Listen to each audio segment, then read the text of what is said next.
It's absolutely astonishing what you can achieve with your body in just 16 weeks. With only 16 weeks remaining in 2023, it's an incredible opportunity for you to finish the year strong. You can lose 20 to 30 pounds of fat if that's what you desire. Depending on how long you've been training, you could gain 3 to 5 pounds of muscle. Maybe you've been dealing with some nagging lower back issues, some stiffness, some tightness, and you have a goal to be able to touch your toes comfortably by the end of the year. Or maybe you want to improve your cardiovascular conditioning and circulatory health. You want to be able to finish a 5K race in under 20 minutes. All of these goals are absolutely freaking incredible, but even better than the goals themselves is the process that's going to take in order for you to attain those goals. So if you have that goal of losing 20 to 30 pounds of fat, what does that process look like to you?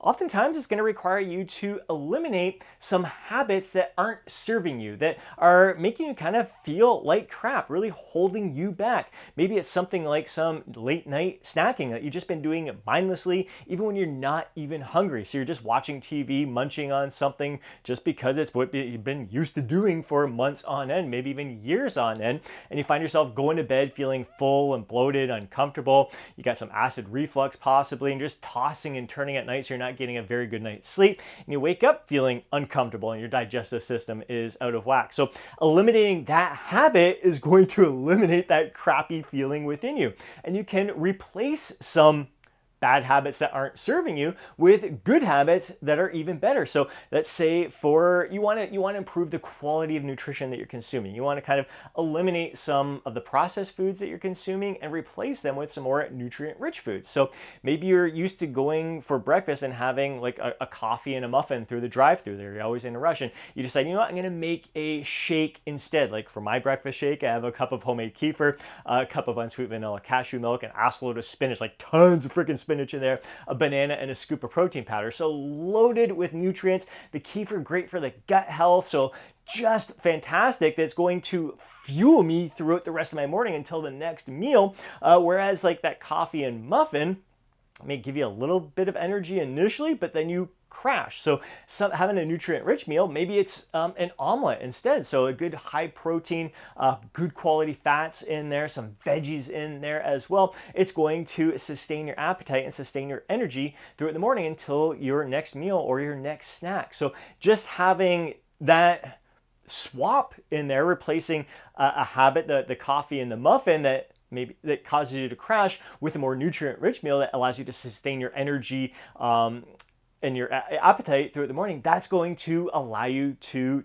thrive. Maybe you realize that, you know what, in order to fit all the activities that you want to perform throughout the day, you need to get to bed earlier and get a better night's sleep. And you realize, holy smokes, like I'm feeling so much better. Not only am I able to make more time to work out, but I'm feeling better throughout the day, and all that I'm doing, I got better mental focus and clarity. My mood is better. I have more energy. I just am thriving. My appetite's in better control from getting that great night's sleep. So again, you're replacing that habit of staying up late, watching TV, mindlessly eating food that you don't need to eat, with going to bed a little bit earlier, not having that night snacking, and just feeling more energetic overall. And if you have that goal of improving your mobility and your flexibility, you incorporate some daily stretching into the mix, some other mobility drills in there, and you feel more limber. You're feeling loosened up. So you're just moving through your day a whole lot better, performing better in all the activities that you're doing. And the cardiovascular conditioning,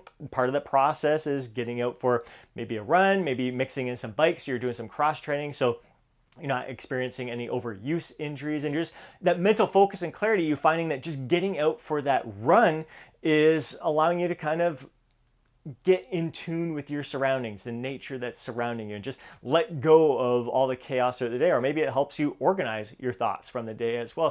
So many different benefits that come from the process of achieving the goal. So the goal itself is fantastic, but everything it took to get there is basically you designing your lifestyle in a way that allows you to thrive. So now that you've achieved that goal, you have all these new good habits in place, and you've got rid of all those habits that weren't serving you, that were kind of holding you back and not allowing you to express the best version of yourself. So I think it is incredible for us to set goals, to have a 16-week goal right now to finish this year strong. But I really want you to focus on what does that process look like that's going to allow you to achieve that goal.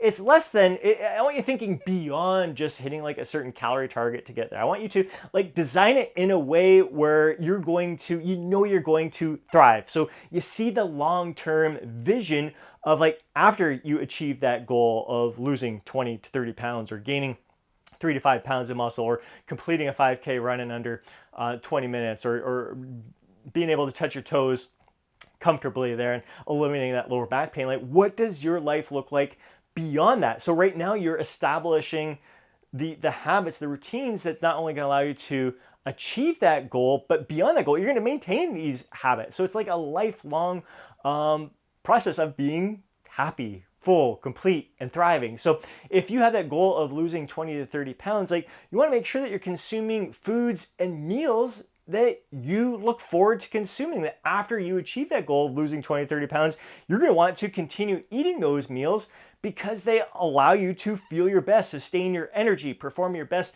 in your training and all the activities that you're doing throughout the day. You want to continue with that healthy, consistent, quality sleep hygiene where you are allowed, once again, that's the key. That should be your number one priority because that's going to have the biggest impact on everything that you're doing throughout the day. You want to sustain the cardiovascular condition. You're not just doing it to beat some sort of personal best in a 5K race under 20 minutes. They're like, what's the next step beyond that? Like, what's going to take you beyond this goal? Because achieving the goals are great in themselves, but it's the process. It's what we learn through those experiences. For myself personally, I have a goal of holding a handstand for 30 seconds by my birthday, which is at the end of this month here. And I'd love to hold a handstand for 60 seconds by the end of the year. So the next 16 weeks, I want to be able to hold a 60-second handstand. So that process for me is 5 to 10 minutes of handstand practice each and every day.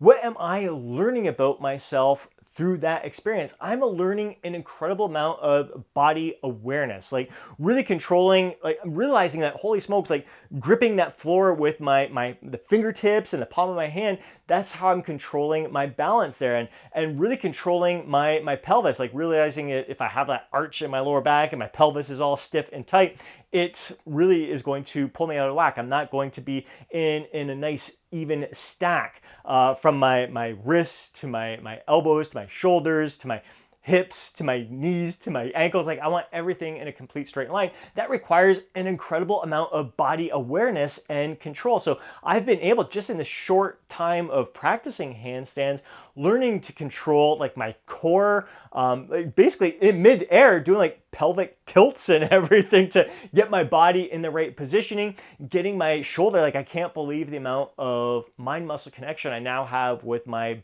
upper back muscles there, like really engaging the lats, the teres minor, the teres major, like all the shoulder muscles, just to stabilize myself, get me locked in place, and really feel those movements. So it's a whole different kind of not only functional strength for my shoulders, my wrists, my fingers, but there's the body awareness transfers over into all that I'm doing throughout the day.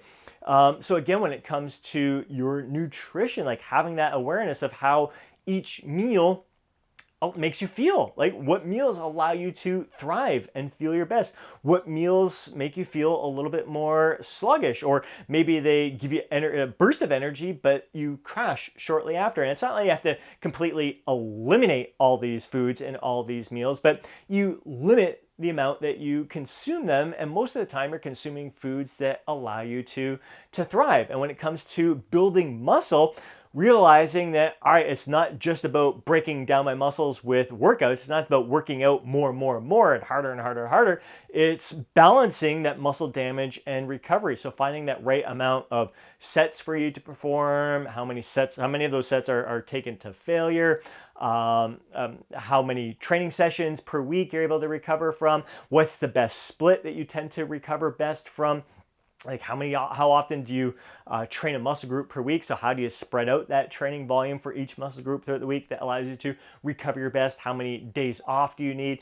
Maybe you're balancing the weight training, like I am balancing weight training with yoga, cardio, other activities and stretching and all these different activities that are going to allow me to feel my best, perform my best in all that I'm doing throughout the day. So you can have all of these goals. You can have a goal to lose fat, to improve your mobility, to improve your cardiovascular conditioning, to improve your sleep, your overall well-being, your health, and how you're functioning throughout the day. Have all of these goals at once. You don't need to just stick with one goal at a time, because all these goals feed off each other. So I would love to know what goals you have to finish this year strong in the next 16 weeks, what the process is going to look like for you in order to achieve that goal, what habits that aren't serving you right now that you're going to eliminate, what you're going to replace them with, and what you need help with throughout this process. If you have any questions, if there's anything I can do to help guide you throughout this process, please let me know down in the comment section below. I'd love to hear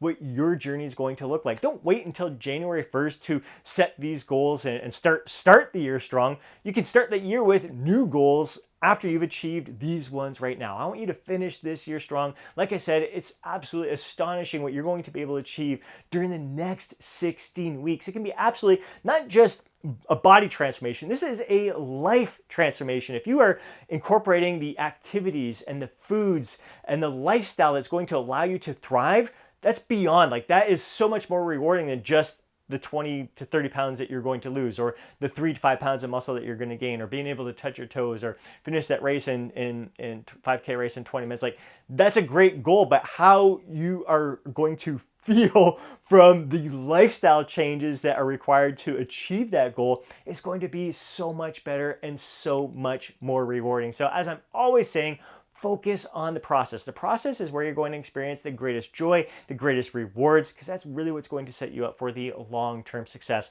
The goals themselves, achieving them is great, but oftentimes it's more like the anticipation of achieving those goals is more exciting. More, you get there like, okay, this is awesome. All right, what next? Like, it's just continuing to improve, get better and better and better, continue to express the best version of ourselves from moment to moment to moment. Hope you enjoyed today's video. If you did, please do me a favor and smash that thumbs up button. I'd really appreciate it. If you want to see more videos like this, be sure to subscribe to the channel and hit that alert button so you're notified each time I upload a video. If you know a fellow bro who would benefit from watching today's video, please do me a favor and share it with them. Again, more than anything, I'd love to hear from you down in the comment section below. So please share your goals, share your habits, share what that process is going to look like for you, and share if you need any help throughout this way. Before you go, don't forget to download your free guide, Lose Fat, Get Jacked. Have yourself an amazing day. Catch you in the next video.